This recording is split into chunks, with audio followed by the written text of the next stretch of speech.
Okay, SG Caper again, doing something a little different. Got these ZombieLabs figures. I backed the Kickstarter, went all in, got the figures. They're pretty good looking, but the paint apps are pretty sparse, and for whatever reason I've never gotten around to fixing them or just making them better in my opinion. So I figure I'll do that now, and while I'm doing it, why not do it on camera?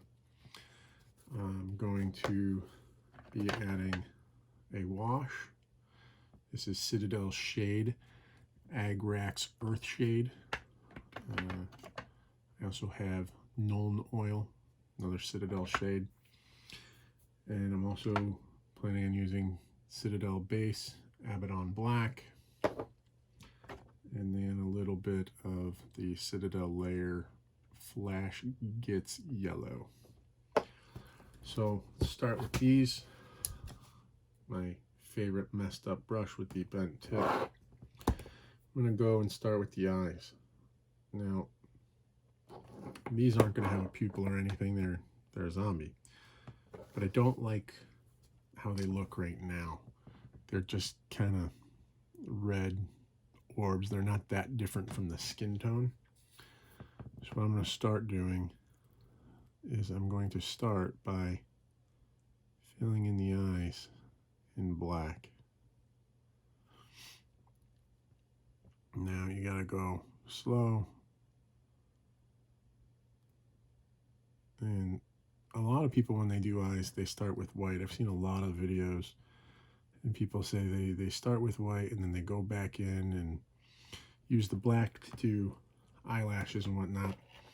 If I were doing regular human eyes, like I did on this guy here, I still start with black because I find it's easier to put the white on top of the black than trying to get a thin black line once I've put the white down.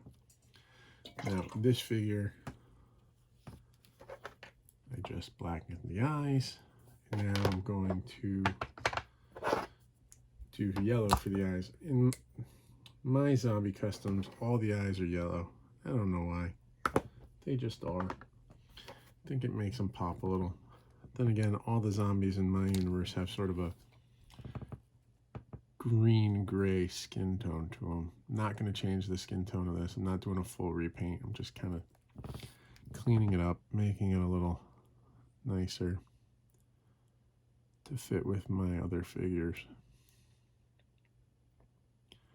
That's all there is to that. So I find also that doing the black first makes whatever color you put on top, whether you're putting the white or the yellow like I am now, makes it pop a little more. So now he has eyes that you can be seen. Now I'm going to do the teeth, and I'm going to do some Talon sand. This is the same color I used on my Sand Vipers. Now I only want a little bit of paint on this. The teeth are there. I'm going to very carefully just kind of rub my brush over them. There we go. It's not taking much time. So now his teeth are a little more pronounced, but I'm not done yet. I'm not going to clean my brush. I am going to take white. This is Citadel Base, Ceramic White.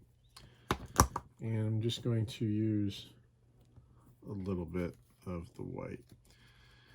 Now, I don't know if it'll show, but this is the white I use when I'm mixing a dirty brush. This is my good white, mixing white.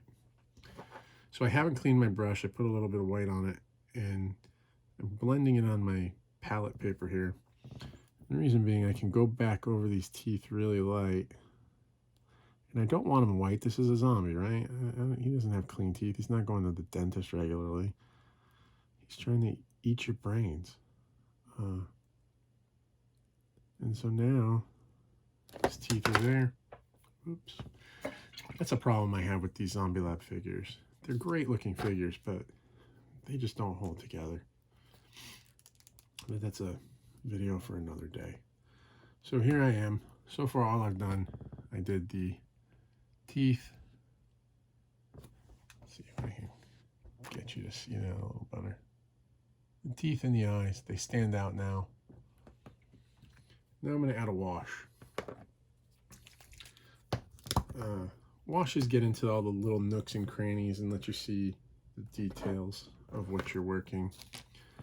And I'm going to start over here in the chest. I just load up my brush and I just put it on. And don't worry about any excess. If there's excess, that's fine. When you dry your brush, you can wipe that off. Doing the head, and I'm going to go right over the teeth. Even go over the eyes.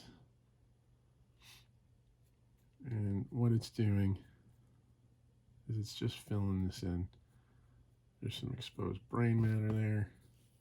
So when you go for the head, destroy the brain. Don't just cut it in half. You gotta get rid of the whole thing. Otherwise you end up with these guys. Now, there's some built up wash. And if I take my brush, I can just kind of get that built up wash off. Gonna put a little bit more on, not much. Gonna do the leg. There's a lot of detail on the leg and it's kind of lost.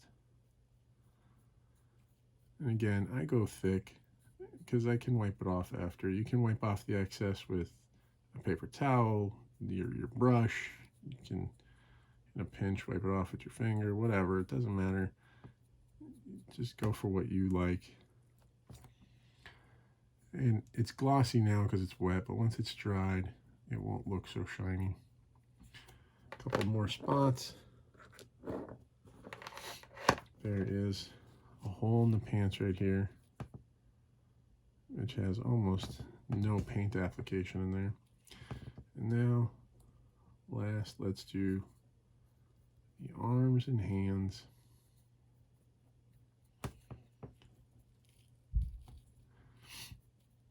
Okay, a little bit more.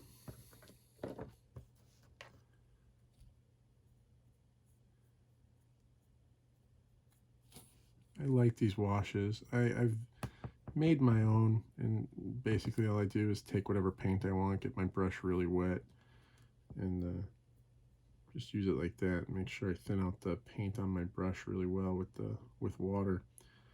But I really do like these Game Workshop washes. It just makes things so much easier. So there you have it. You know, I've got some folds here. I'll put a little bit more there. Let's just keep going. So unlike dry brushing will get you the high points on your figure.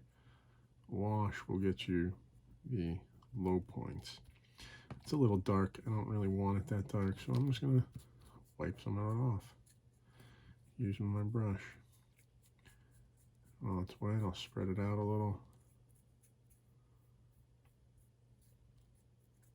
There you go. Those nice and dirty.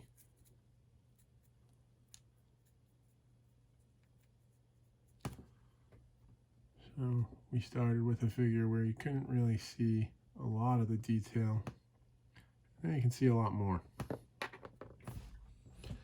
I'm going to let this dry and maybe I'll show you a little dry brushing because he's just a little too clean for an undead ghoul that's been walking around the wastelands. So maybe I'll do that later.